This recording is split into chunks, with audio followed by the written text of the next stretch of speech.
everyone. My name is Casey Hott, and we wanted to thank you so much for joining us virtually today. We're so excited to have you here.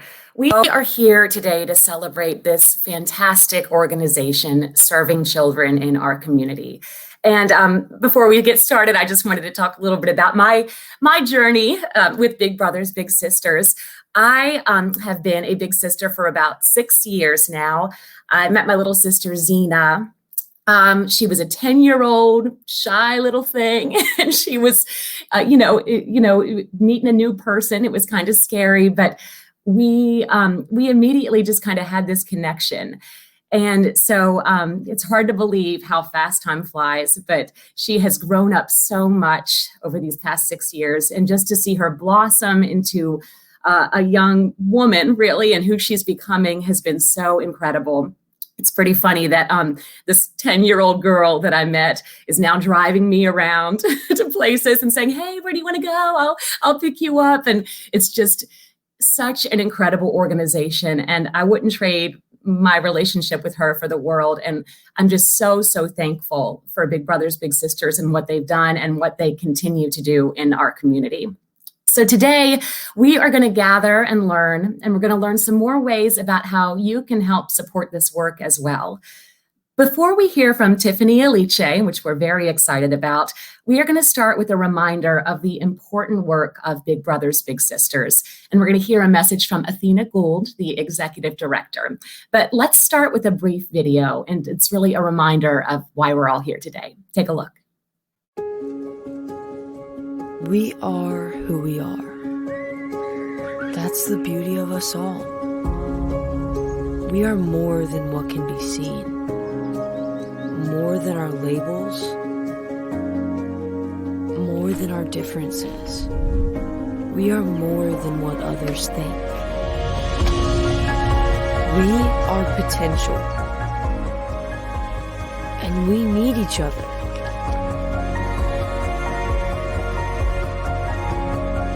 We are the spark in the night. We are allies. We are the future. We are defenders. We are who we are. Because here, there is no you or me. There is only we. Big Brothers, Big Sisters. We are proud of who we are.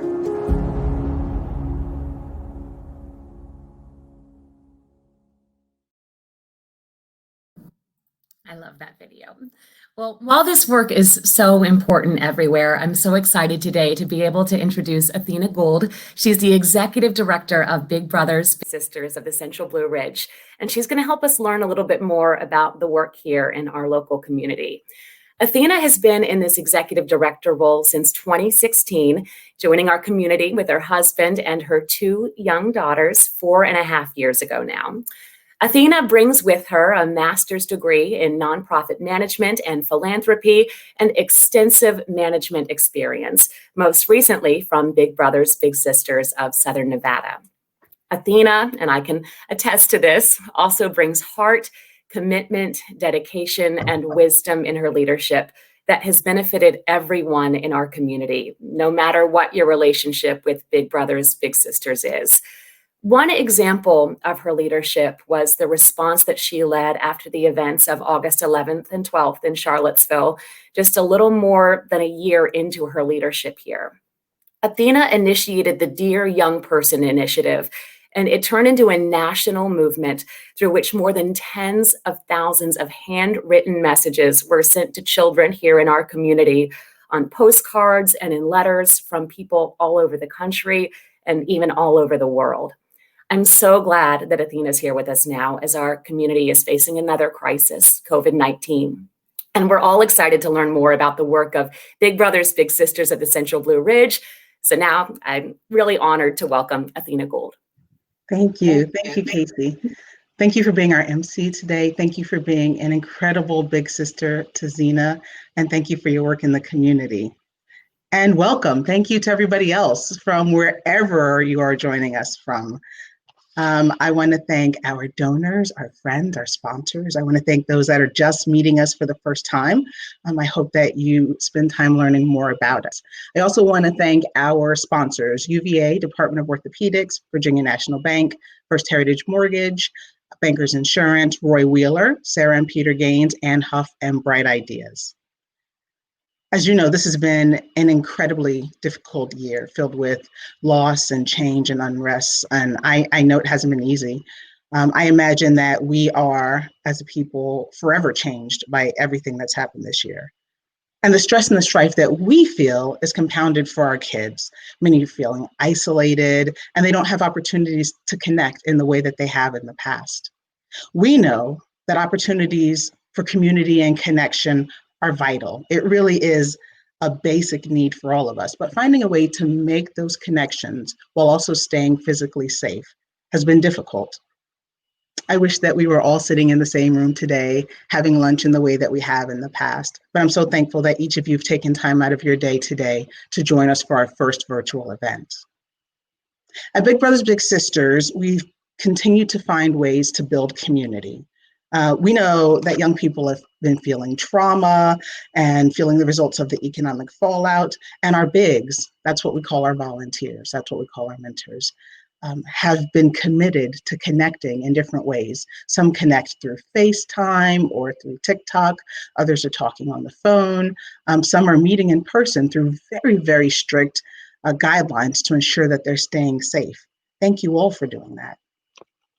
But we know that community collaboration is important. No one agency, no one person can do it all on their own. So this summer, at the height of COVID, we partnered with the Chris Long Foundation, and they had the Grub for Good program. And through that partnership, we were able to deliver over 2,000 meals to families here in the Charlottesville area. At the same time, we also partnered with the wonderful, wonderful ladies of 100 Black women of the Metro Charlottesville area. And as we were delivering food, we were also able to give out 300 masks to those that needed it the most and did not have access to them. And what you're seeing on the screen are some of the meals that we delivered, thanks to the partnership with the Chris Long Foundation. We also delivered hand sanitizers to families at the same time. On top of having this luncheon and ensuring that kids are connected, we are also in the process of moving our office. I mean, literally, right now. Construction is taking place right now as we speak, and before the end of the month, we'll be in our new building. We're moving to the downtown mall. We're very excited about that because it's an opportunity for families and littles and bigs to have better access to us. We'll be on a bus line, and we'll have a space where bigs and littles can come and engage with us. And we continue to make matches. It's tough to make matches during this time, but we are making matches. And so you'll see some pictures of some of the bigs and littles that we've matched in the last couple of months. And I'd also like to tell you that we are starting a virtual mentoring program. So in January of 2021, we'll have a program that's 100% virtual, focused on middle and high school kids. So if you're the kind of person that thinks you don't have the time to mentor, or that one specific time during the week has been a barrier, this might be the program for you. Get a hold of us and we'll tell you more about it. We know that we have the responsibility to support our littles and their families with intentionality in ways that meet their needs. We're not the same as we were in January. None of us are. And as we grow and change our programs, as we change, our program should as well. And that's why we invited Tiffany here to join us today, also known as the Budgetnista. Certainly, she knows a great deal about transformations and helping people to change in times of crisis. Before returning the floor or the screen to Tiffany, I want to share a story of one of our matches, big sister Kelly and little sister Shania, who have been together since Shania was 10 years old, and she just graduated from high school. They are an incredible match, and the love that they have for each other is evident, and I'm happy to share that with you through this video.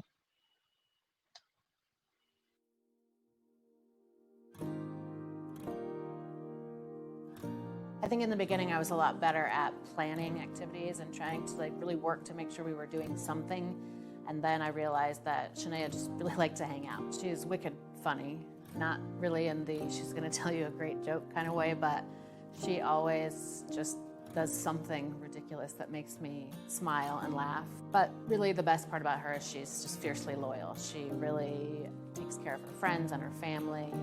She's very supportive of other people. I just think it's a wonderful quality. Kelly texted me one day and was like, do you want to go for a walk? And I was like, no, because walking is not really my thing. But what I actually did, I actually like it now because of Kelly, but I feel like that she actually got me out of my comfort zone with that one. But since I do it, I actually really enjoy it now. Sometimes I think I got more out of this relationship than she did. It really forced me to slow down and set time aside just for our relationship. About 3.5 years ago, I was diagnosed with breast cancer at the age of 42. It was a difficult thing to happen, clearly. I knew a lot of things in my life had to change.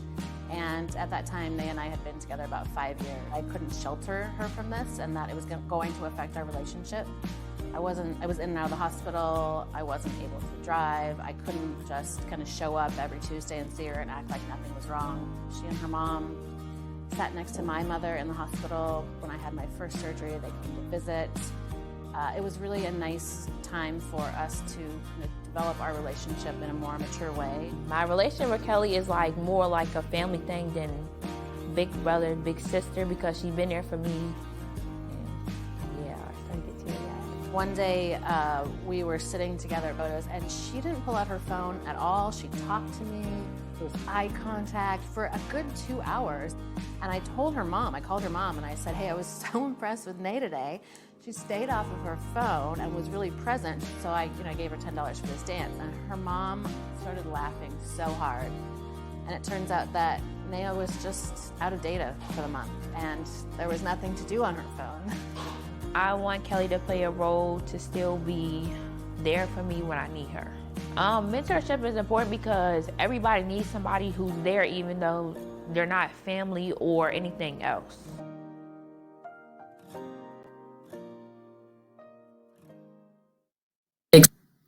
Amazing profile. We want to thank you both so much for sharing your special relationship. And it's just another example of just how incredible this organization is. And we want to thank you again, Athena, for the amazing work you do for Big Brothers, Big Sisters of the Central Blue Ridge. It is now my pleasure to introduce Tiffany, the Budgetnista. It's so hard to say. We both are having trouble. Tiffany, the Budgetnista Aliche. Tiffany is an award-winning teacher of financial education and an Amazon #1 best-selling author of the 1 Week Budget and the Live Richer Challenge series. Tiffany has created a financial movement that has helped more than 1 million women worldwide collectively save more than $200 million and pay off $100 million in debt, purchase homes, and transform the way they think about their finances. Tiffany credits her experience as a preschool teacher for 10 years in Newark, New Jersey, for defining her purpose behind the Budgetnista education. In 2019, Tiffany partnered with New Jersey Assemblywoman Angela V. McKnight to help write legislation that now ensures financial education is taught in all middle schools in New Jersey, something that is just so important. To further her mission, Tiffany has created and teaches numerous financial classes, both online and in person. Her signature course is her annual Live Richer Challenge, with over 900,000 women participating in one or more of those challenges. She also blogs about personal finance for the Huffington Post and the Budgetnista blog. She co-hosts an award-winning podcast, Brown Ambition. She has an online school, the Live Richer Academy, that teaches women how to create, implement, and automate their own financial education paths. The Budgetnista and her financial advice have been featured on numerous TV shows and newspapers, including Good Morning America, The Today Show, The New York Times, Wall Street Journal, Forbes, and Fox. She's also the featured financial expert for the popular daytime talk show, The Real. At the end of her talk today, Tiffany is going to be taking the time to answer some questions you all may have for her, so please feel free to leave those in the comments. But now, without further ado, we are so honored to welcome Tiffany here with us today. Tiffany. Thank you. Wow. Whenever I hear my bio, I'm like, who's that? It's amazing. I like this girl. So I would like to start with my traditional hey. My name is Tiffany, the Budgetnista, and I really want to thank Big Brother, Big Sister for having me today. It's really a full circle moment. As was mentioned earlier, I was a school teacher for a number of years. And so teaching is just something that just brings me joy. And I just can't wait to hopefully pour and plant a seed in you today. And so when you learn to teach, especially little ones, there is a framework and it's called Plan, Do, Review. And so that's what I plan to do with you guys today, is that the plan is I want you to leave with this big idea that intentional giving activates abundance. Write it down, say it out loud, think it, type it in. Intentional giving activates abundance. So that is the plan. That is what I'm wanting you to learn. The do, we're going to talk about it through my story, and then we'll review. So when I was little, I was quite the handful. I don't know if you can tell now that I'm all grown up, but I was bossy. I was moody. I was the kid that would always forget to do my homework. I was the kid that did a lot of storytelling. I am one of 5 daughters. I'm number 1 really, but number 2. And so my parents had their handful when it came to me, but something that they did that I'm always intentionally grateful for is that they intentionally poured into me. And so one of the ways that my parents did so was through, we would have weekly family meetings, and we always talked about the state of our family, like who was getting good grades, who needed to do their chores, what was happening. My parents they immigrated here from Nigeria, what was happening back home in Nigeria and who needed help, and the state of our family's finances. That was critically important. I grew up getting financial education lessons on a regular basis, whether it was impromptu, maybe I was food shopping with my mom and she would show me how to navigate, or sometimes it was really super intentional, where I remember getting my first job when I was 14. I was like babysitting and working at like the local library during the summer. And my dad saying every time I got a paycheck, I would have to bring my paycheck home and show him what I was doing with it. So they were really intentional about pouring these financial lessons into myself and my sisters, but not just financial lessons, because my parents also were huge on service. I can remember in high school, for example, they shared that my cousins in our village and my aunts and my uncles were still walking to the stream to get water. And I didn't really understand what that meant until years later, until I went to Nigeria and I saw it was like a 2 or 3 mile walk to the stream with a wheelbarrow, with buckets in the wheelbarrow, that you would get this water and then walk all the way back to the village. So when I was in high school, my parents asked if we could save up $500 a piece and to have a well built in our village.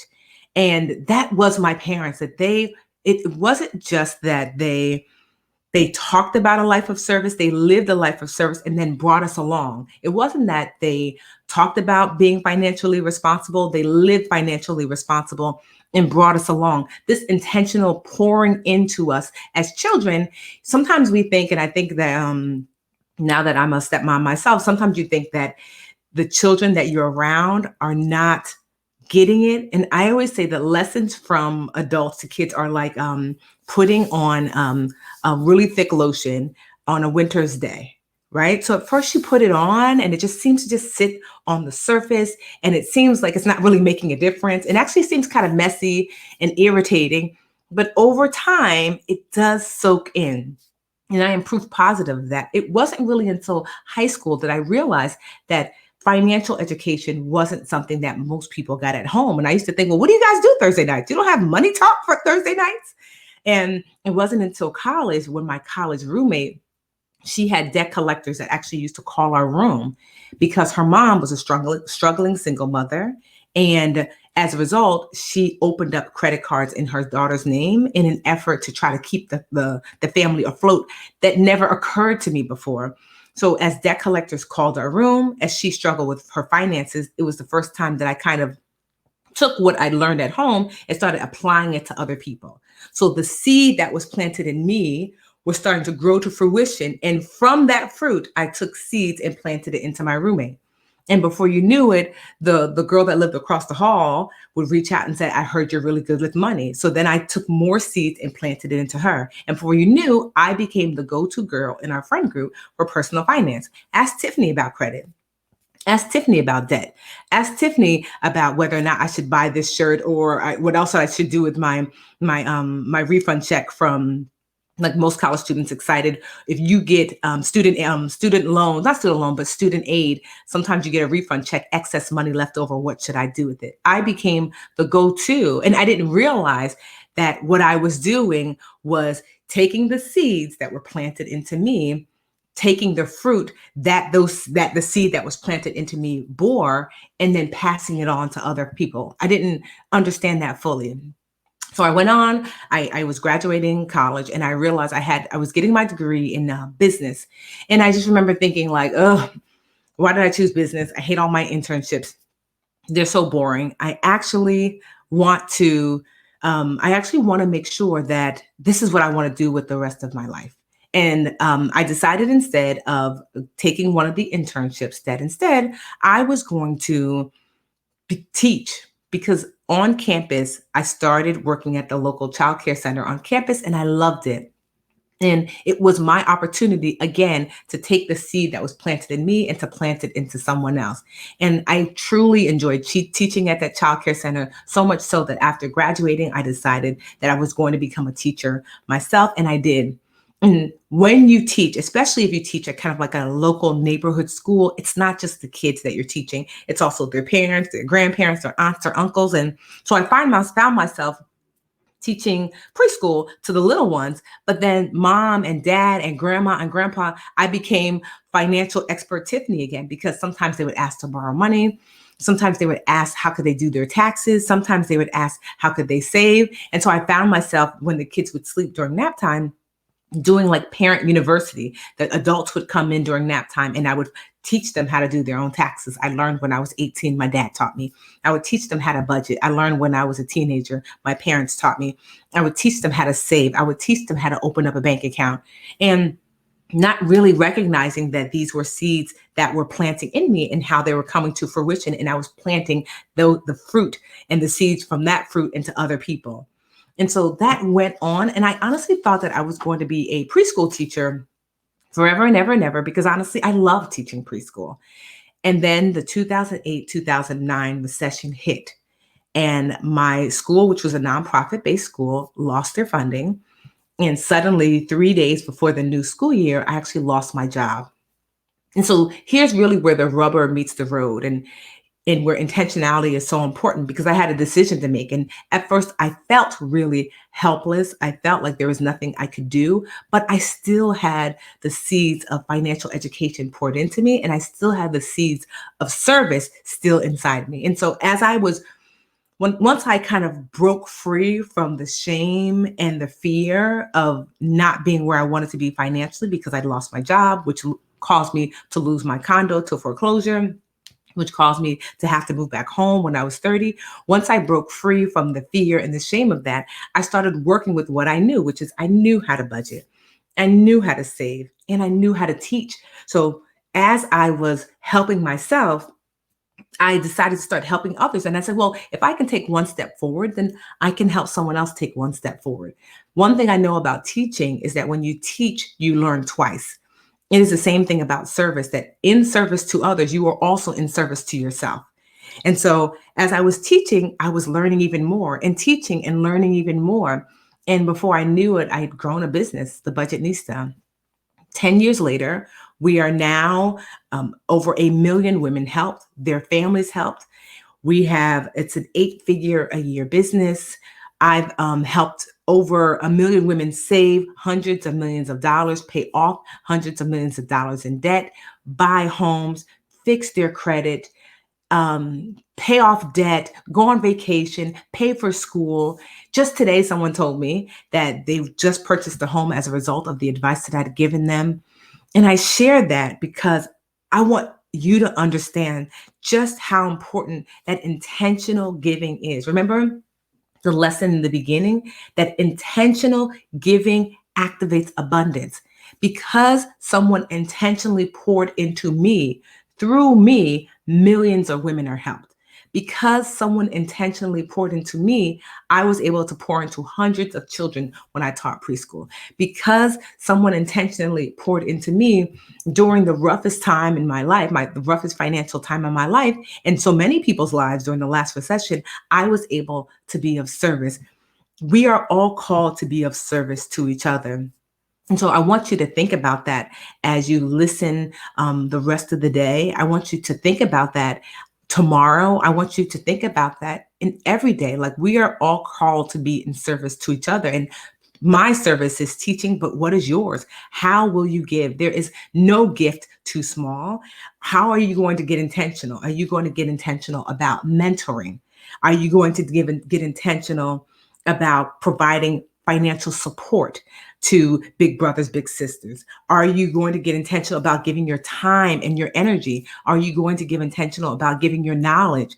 Are you going to get intentional about giving your access to big brothers, big sisters? So how will you be intentional? Because that is truly how we shift the world forward in a positive, consistent, and concrete way. How will you be intentional?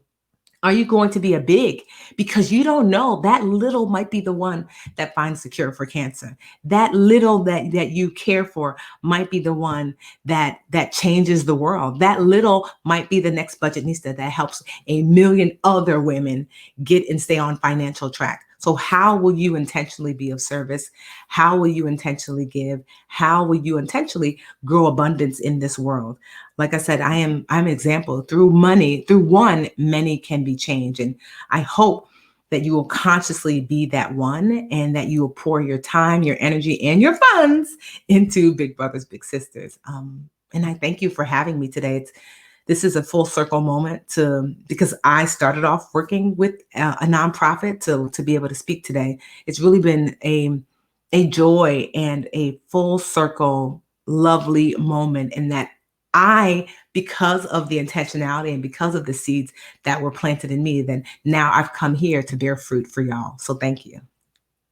Thank you so much, Tiffany. Wonderful. And you're right, it does. It speaks just so much to the organization we're here for today. And it speaks to just every aspect of our life as well. So really, really great. And we're so lucky to have you here. We have some questions coming in, if you don't mind. Of course. This one is from Angela. She wants to know, when you were growing up, did your parents require you to save any percentage of your paychecks? Or how did you kind of get into that?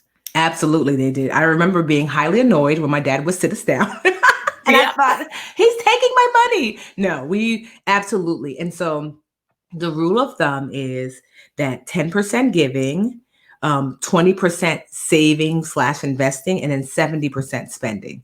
Right. And so you can keep that rule of thumb with you as an adult too. And so that 20% is really to save and invest. So when your child is young, they're saving their 20%. I do this with my stepdaughter. Actually, we had, and I used to do this with my preschoolers. We had these little coffee cans, and then we would decorate them, and we would put giving, spending, saving. And I would give them, if your child is little, I would pay them when I taught preschool and in Monopoly money, when they did a good job cleaning up. If you did a great job every day, you got $2 of Monopoly money. You did an okay job, you got $1. And if you decided not to clean up, you got no dollars, but you got to put it into your can bank account.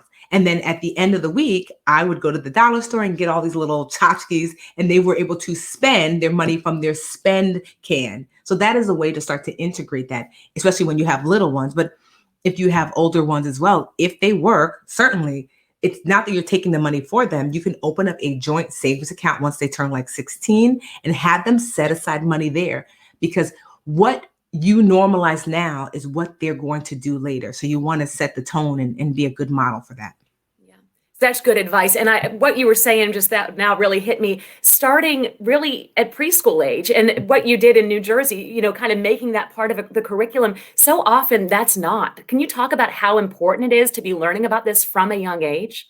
Absolutely. Because if you have a 3 and 4 year old, you will start to hear them say, Mom, Dad, Auntie, Uncle, Grandma, Grandpa, can you buy me?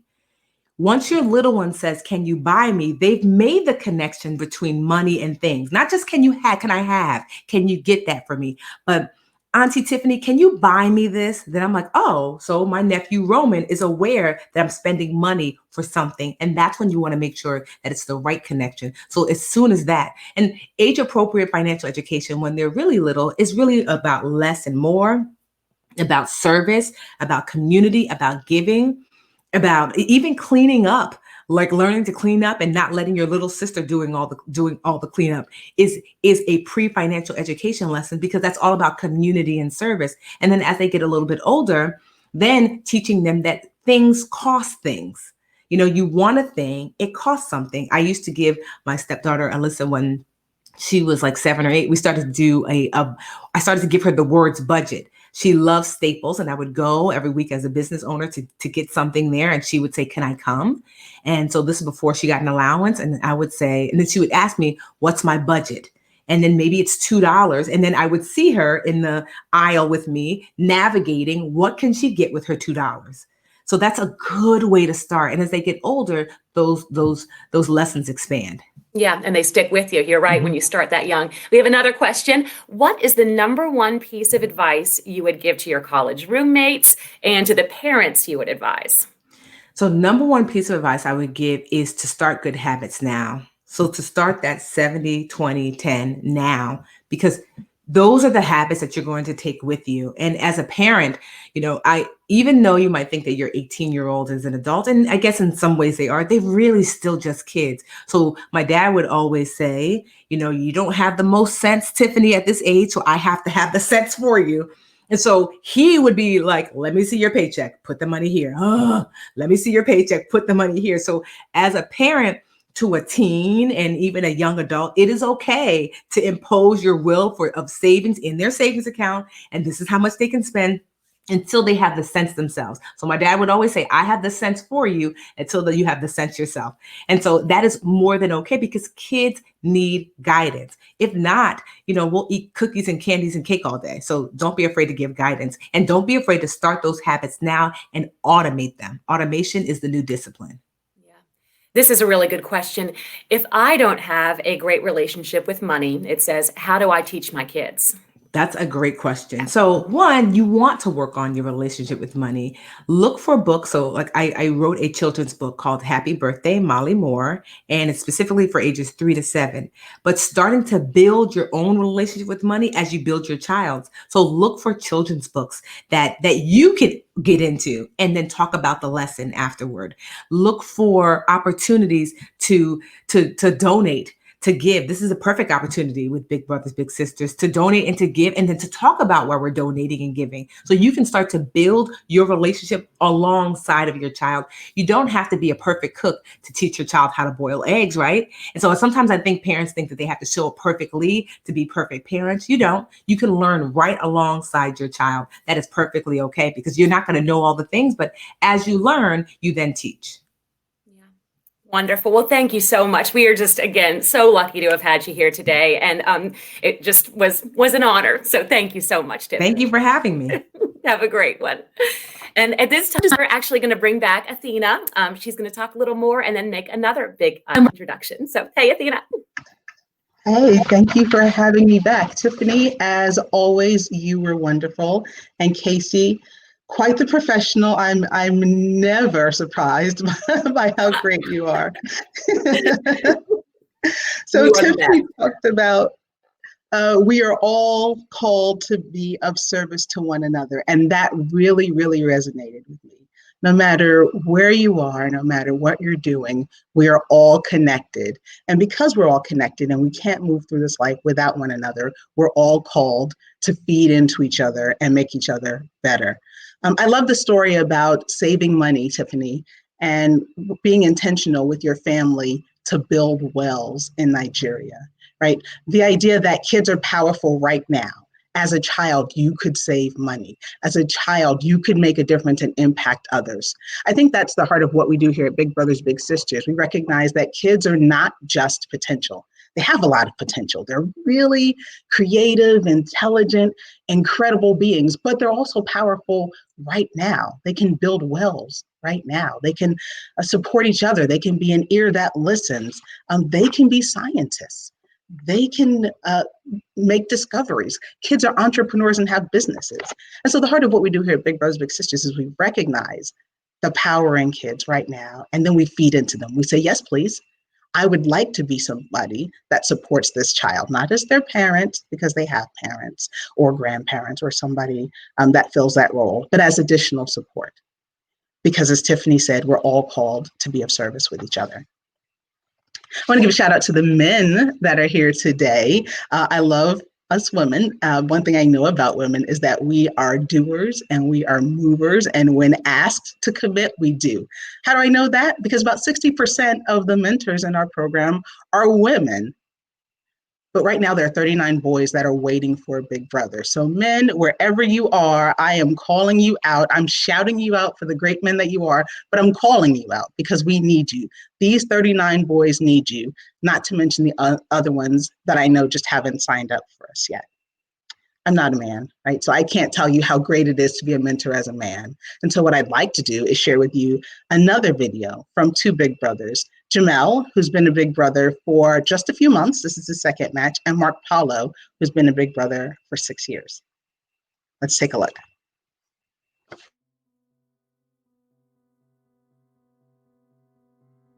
Jason is about to be 12. Actually, he's 12 as of October 1st. Jason is someone who reminds me of my own little brother, who is only a year younger than me. But I remember when we first were matched and he told me his favorite colors, and then he was into video games. That sounds like my little brother. I know how to hang with you now. While we're both bad at it, we started going to the Drive Shack in Richmond, which is like a driving range for golf. A little bit about my little brother is his name is Logan.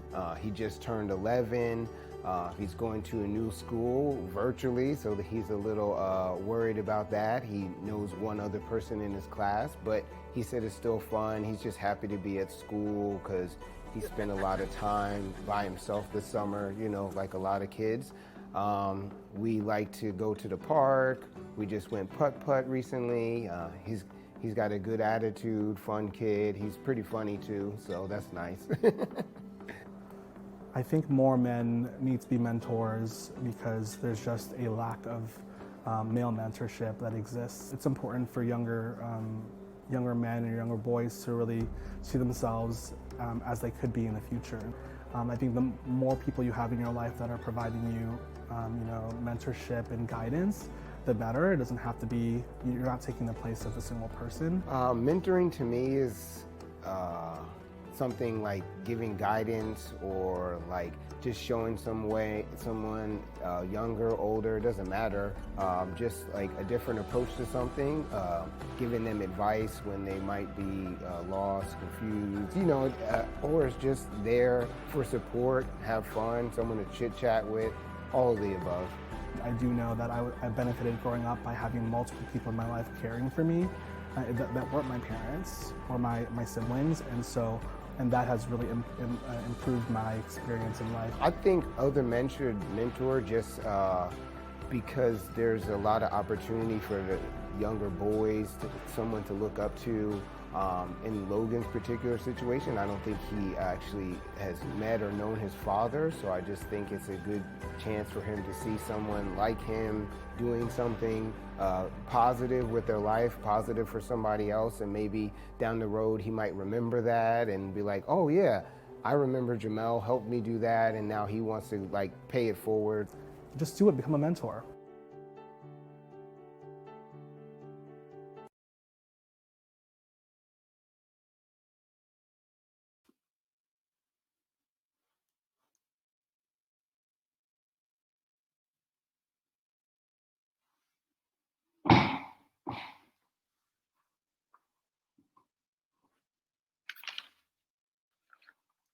All right. Well, hello. I'm here. I'm Rashard Dacus. I'm one of the members of the board here. I've been in Charlottesville for 14 years, and I've been a part of Big Brothers and Big Sisters now for my 5th year. I was also a big back when I was a student. And funny story, 6 years after I left, I came back and I ran into my little, who's now an adult, and now he has a family, and it was pretty awesome to pay it backwards. So it was great. So I don't have to tell you guys how rough this year's been. The past 7-8 months, it's been tough on everybody, and you know. But I can tell you what this organization has done. It starts at the top. It starts with Athena, our ED. It starts with the staff and the board and the bigs. The bigs have been critical to this process as well. Isolation's been rough. It's rough on an organization where you rely on one-on-one interaction, one-on-one mentorship. But we've been innovative. And I think our staff, Jen and Claudette, have been really innovative in working to try and keep things safe while also maintaining some correspondence. We've done virtual meetups. We've done some distance-based interactions, utilized outdoor spaces with masks and sanitation, and, just good old phone calls. It's pretty rare for now people to talk to each other on the phone. And so this has kind of brought that forward for us, I think, a little bit. And the passion has never waned in this organization. I think the staff has worked tirelessly to try and make sure things were going to work, even though we didn't know what was going to happen the next month. Staff was furloughed, but continued to push to garner grants and mostly just be available for the littles in the community. So we've moved. We're moving to a central location to be more accessible on a bus line, to make it more appropriate and comfortable for people to come visit. And it's really through the work and some of the tireless generosity of some of our board members, Aaron Hark and Beth Morris and Frank Grosch, are really making it happen, which is awesome. So you want to support an organization that really cares. I mean, really cares. And this is one. For the kids in the community, for the community itself. I've seen the tears. I've seen the tears of despair, but I've also seen the tears of joy. The delivering food for kids using the Chris Long Foundation, which is amazing. That kind of impact is really important. Look, the cost of a match is about $1,200, but the average match goes for about 3 years. So that's $33 a month. That's $8 a week. You can't even get a sandwich for $8 in Charlottesville. So what I'm saying is that, we hope today we've connected with you through your hearts and your minds. We'd like for you to connect with us as well, and do so through your wallet. So please feel free to join us in our mission here to provide hope and mentorship for the youth in our community as we push forward, going forward through here till the end. So thank you. Thank you so much, Dr. Dacus. And do you mind just talking a little bit? Somebody just commented about just how cool it was for you to run into your little again in Charlottesville. Just a full circle story. And that's kind of what this organization's all about, isn't it? Yeah. So I went to med school here, and I used to go to Charlottesville High, and I taught this kid algebra in his kind of spare time. And he lived in a neighborhood where I never went to his house because he never wanted me to come to his house. And, he started working, and he worked at a place on the corner as a student, and it was called Northern Exposure. So people who've been in Charlottesville for a long time might know that place. It's now El Jaripio, I think it is. But then I left, and I was gone, and Charlottesville was the last thing I'd ever seen. And then I came back, I happened to be walking, and I saw him, and he's much bigger man than he was when I'd seen him before.